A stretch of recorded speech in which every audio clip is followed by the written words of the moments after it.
It brings me great pleasure to introduce our next guest to you. Dr. Michael Griffin was nominated by President George W. Bush and confirmed in April 2005 by the United States Senate as the 11th Administrator of the National Aeronautics and Space Administration. His task, to lead the NASA team and manage its resources in order to advance the United States' vision for space exploration. He holds 7 degrees, 1 bachelor's degree and 5 master's degrees, accumulating as a Doctor of Philosophy in Aerospace Engineering. Dr. Griffin is the epitome of that famous statement by Father Hesburgh that we never stop learning in our lives. And just as significant, Dr. Griffin was named one of Time magazine's top 100 most influential people in 2007.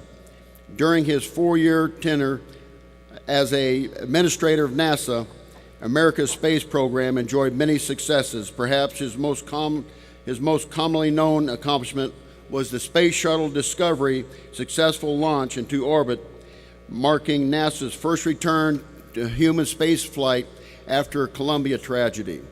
In addition to his contributions to the NASA space programs, Dr. Griffin has also contributed greatly to military space programs.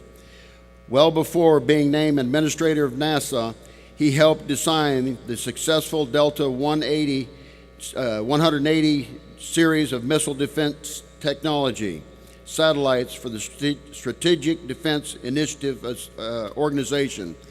And now today, we recognize Dr. Griffin with the 2011 VFW Aeronautics and Aerospace Award for his outstanding contribution to air and orbital space projects, as well as his contribution to national defense. Please welcome Dr. Michael Griffin.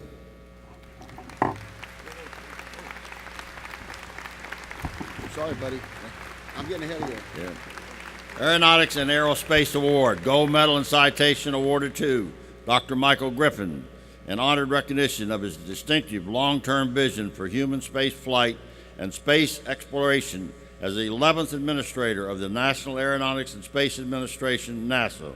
His overall superlative pursuit of knowledge, understanding, and discovery, accompanied by his commitment to further mankind's presence within our solar system and beyond, have justifiably earned him the utmost appreciation and admiration of the veterans of foreign wars of the United States, in witness whereof we have hereunto set our hands and the official seal of the veterans of foreign wars of the United States this 29th day of August, 2011, approved by the National Council Administration, signed by Richard L. Eubank, Commander-in-Chief, and Alan Gunnar Kent, Adjutant General.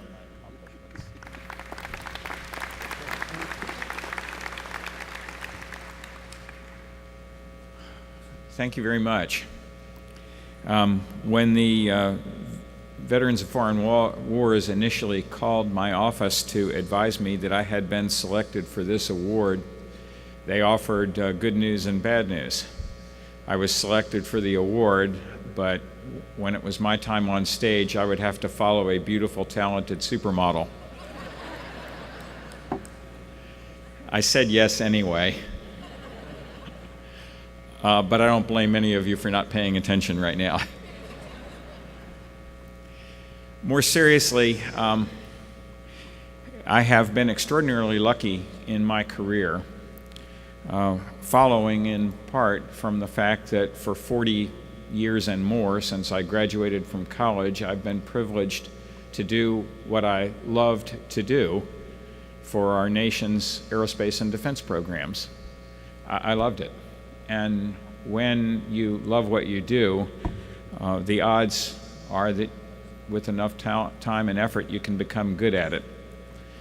If you become good at it, then people in your profession will often recognize you with awards of this type, and I've been fortunate to receive more than a few, frankly, mostly in recognition of the accomplishments of others who were on my teams than anything that I did personally. But I was always very grateful. This award surprised and honored me more than any other that I can honestly recall. I did not serve in our nation's military forces. when I was 19, and in 1968 was drafted routinely to serve in Vietnam.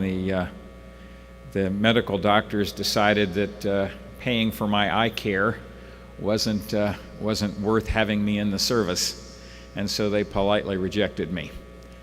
I don't see well even today, other than through the miracles of modern medicine.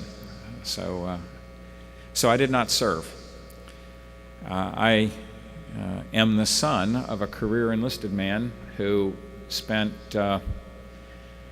served beginning in the spring of 1942 after Pearl Harbor, and returned home in December of 45, spending more than 3 years overseas, surviving the sinking of his troop ship and the invasion of North Africa, and an extended campaign in the China-Burma-India theater. I am extraordinarily lucky that he did survive all that, because I was not born until 1949, and his survival was pretty important to my career.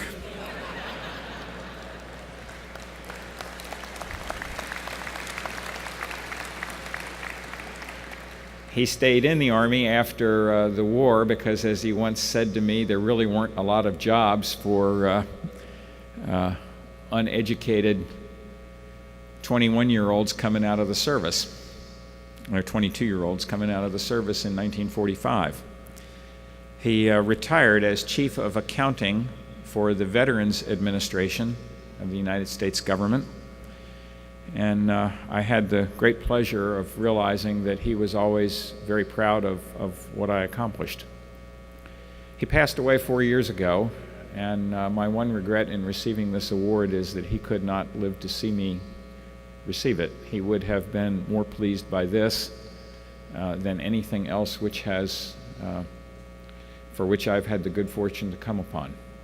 So thank you again very much, in both my name and in his. Thank you. Thank you, Doctor. Nice to have you here. My wife, Marisa. My junior vice commander.